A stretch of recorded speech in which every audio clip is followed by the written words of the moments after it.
Olá, alunos e alunas. Sejam bem-vindos ao terceiro módulo do curso técnico em eletroeletrônica da Escola Estadual de Educação Profissional Dr. Solon Tavares. Para quem não me conhece, sou professora e coordenadora de cursos Caroline Ciervo, formada em bacharel em Sistemas de Informação pela Universidade Luterana do Brasil, licenciada em Informação, Comunicação e Programação pela Universidade Estadual do Rio Grande do Sul, pós-graduada em Informática Instrumental pela Universidade Federal do Rio Grande do Sul e pós-graduada em Gestão e Organização da Escola, com ênfase em Supervisão Escolar. Neste semestre, vou trabalhar com vocês o componente curricular Linguagem de Programação, componente esse que deve ser trabalhado a linguagem de programação C. É um componente de suma importância para o quarto módulo do curso técnico em eletroeletrônica, pois é a linguagem de programação base para a programação dos arduinos que serão utilizados no próximo semestre. É um componente complexo, sim, que vai exigir de vocês, alunos, dedicação, tempo de estudos, pois esse componente curricular será trabalhado diretamente o pensamento computacional para solucionar problemas que deverão ser executados por um computador. Então, pessoal, durante o ensino-aprendizagem do componente linguagem de programação C, vamos passar a maior parte do nosso tempo solucionando problemas a partir da construção de programas na linguagem C. E temos algumas habilidades que deverão ser desenvolvidas para nos tornarmos aptos nesse componente, que são: primeiro, conhecer um ambiente de programação com suporte à metodologia estruturada e modular. Segundo, aplicar os recursos de programação adquiridos. Terceiro, conhecer uma linguagem de programação estruturada e suas características operacionais. Quarto, escolher melhor estratégia para a solução computacional de um dado problema. 5. Codificar programas na linguagem C. 6. Interpretar especificações para codificar programas, né, pessoal? E para atingir essas habilidades, devemos ver uma gama de conteúdos, que são conceitos básicos da linguagem C. Toda parte que é o que é um programa, o que é uma variável, o que é uma constante, toda essa parte fundamental para iniciar a construção de programas na linguagem C. Entrada e saída de dados, ou seja, quais são os comandos para fazer a interação homem-máquina, né? Como é que eu faço para introduzir informações para o computador? Como é que eu faço para enviar informações ao mundo externo a partir do computador, né? Códigos de controle na linguagem C. E aí a gente vai começar a criar pequenos programas a partir de problemas propostos, tá, pessoal? Vamos ver funções. Vamos ver funções que são pequenos programas dentro de um programa maior, porém que só são executados a partir da sua chamada na função principal da linguagem C. Comandos de seleção, ou seja, comandos de decisão, if, switch. Comandos de repetição, while, do while, for, né? Que são comandos de decisão, aqueles que nos permitem dar os desvios condicionais dentro dos nossos programas. Comandos de repetição, aqueles que nos permitem executar uma ou mais vezes determinados blocos de programa, determinados blocos de instruções, que são os while, do while e for. Teste de mesa, ou seja, né, verificar o que está acontecendo linha a linha e simulando o que acontece na tela do computador e na memória da máquina enquanto aquele programa está em execução. E se der tempo também, vamos ver a parte de vetores e matrizes, né? Trabalhar com tabelas, né, pessoal?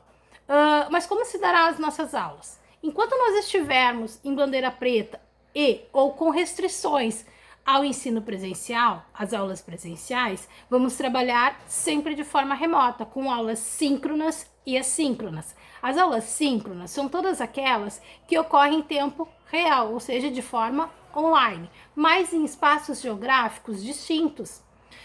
Essas aulas deverão priorizar a explicação de conteúdos e o esclarecimento de dúvidas que podem vir a surgir ao longo do desenvolvimento do nosso componente curricular. As aulas assíncronas serão as aulas em que você, aluno, terá autonomia para o desenvolvimento, onde vocês terão videoaulas gravadas pela professora ou não, para assistir e atividades a serem desenvolvidas e entregues para a professora. Mas onde será feita essas aulas síncronas e assíncronas? Será utilizada a plataforma Google Classroom, ou seja, Google Sala de Aula, que é o padrão da Secretaria Estadual de Educação. Então, vocês que já estão no terceiro módulo, vocês já têm o e-mail educacional@educar para acessar, então, essas salas de aula. Assim que elas estiverem disponíveis, vocês já estarão interagindo comigo diretamente a partir desse Google Classroom. Como se dará a nossa presença? A presença de vocês, alunos. A presença dos alunos se dará a cada aula. Como que vai ocorrer isso?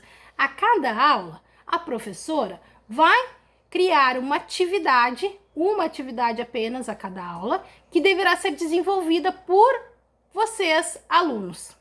E essa atividade terá um tempo de entrega que será até a próxima aula. O aluno fará a devolutiva dessa atividade via o Google Classroom. Tá? No momento em que a professora receber essa devolutiva, o aluno então tem a sua presença no diário online registrada. E a avaliação se dará como? A avaliação se dará a partir da assiduidade de vocês, ou seja, a participação de vocês nas aulas online, né? O comprometimento de vocês na entrega das tarefas, dessas atividades, a clareza de no desenvolvimento das soluções que vocês vão me enviar de acordo com os problemas propostos. Então, tudo isso entra em conta da nossa avaliação. Mas quais os instrumentos utilizados, né, pessoal? Esses instrumentos podem ser, né, através da resolução de exercícios entregues via Google Sala de Aula, ou de forma digital, ou de forma manuscrita, dependendo da infraestrutura que você, aluno, possui para o desenvolvimento do nosso componente curricular, né? E também através de trabalhos práticos que deverão ser desenvolvidos, a fim de demonstrar a capacidade de resolução e entendimento dos conteúdos que estão sendo abordados para vocês. Certo, pessoal? Então, desta forma, no final do semestre, todos os alunos vão fazer uma avaliação objetiva, né? Ou seja, o que é uma avaliação objetiva? De marcar, né, pessoal? Aquela avaliação que vocês vão demonstrar todo o conhecimento que vocês obtiveram a partir dos testes de mesa, que nós devemos também aprender a fazer, né, pessoal? Como se dará a recuperação? A recuperação ela será realizada de forma paralela com o componente curricular, já que este é um componente em que o seu conteúdo ele é contínuo, né? Exemplo, para eu passar a terceira aula, eu preciso da segunda. Para eu passar a quarta aula, eu preciso da terceira. Então, ao longo do semestre e do desenvolvimento das atividades e correções das atividades enviadas e solicitadas pela professora, vocês já estarão recuperando algum conteúdo que ficou para trás ou alguma coisa, alguma pendência que vocês tenham tido ao desenvolver as atividades. Seja elas exercícios avaliativos, sejam elas exercícios de aula para a presença de vocês, tá? Então, pessoal, espero que eu tenha conseguido explicar mais ou menos como se dará o nosso componente curricular Linguagem de Programação C. Na próxima semana, então, teremos uma aula síncrona para nós iniciarmos as nossas atividades, né? E mais uma vez, eu digo, é um componente complexo e que vai depender também da dedicação de vocês e do tempo de estudos que vocês terão. Mas que não é impossível, né, pessoal? Vamos trabalhar da forma mais harmoniosa para que todos nós saiamos desse componente curricular ao final do semestre com o aprendizado necessário para o quarto módulo. Então, pessoal, mais uma vez, sejam bem-vindos e tenham um ótimo semestre.